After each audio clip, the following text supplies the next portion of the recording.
Они ждут снегопада и морозов, чтобы посеять семена. В Аксубаевском питомнике с приходом холодов лесничие на снег сеют березу. И так каждый год по 80 килограммов. Необычную технологию наблюдала Филюза Хамидуллина.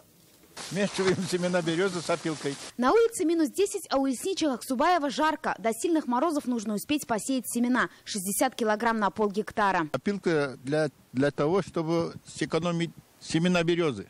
Так как отдельно сеять, слишком много надо семенных. Сеют их прямо в снег. Так семена до весны лежат в естественных условиях, как в природе. И поэтому хорошо сохраняются. Они находятся, как говорится, в спящем режиме. Чтобы их разбудить и провести, как сказать, стратификацию, это наш лесной термин уж. Вот поэтому ложим на снег, она, как естественная подушка, хранится здесь до весны. Затем их покрывают деревянными щитами. Эти щиты мы укладываем, чтобы весной было оттенение, чтобы не было ожогов, когда начнут прорастать.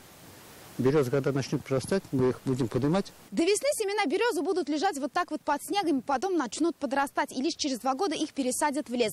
Из этих семян вырастут порядка 60 тысяч молодых деревьев, говорят лесничие. Аксубаевский район – лесостепная зона. И самый оптимальный вариант – это зимний посев, уверены лесничие. Береза – это наша основная лесообразующая порода, поэтому выращиваем березу. Хоть и кропотливый труд выращивания сеянцев, стараемся вырастить березу и посадить в лес. В прошлом году в республике начали реализовывать региональный проект сохранения лесов в рамках нацпроекта «Экология». Лесничие всех районов провели работы по лесовосстановлению на площади около 2500 гектаров.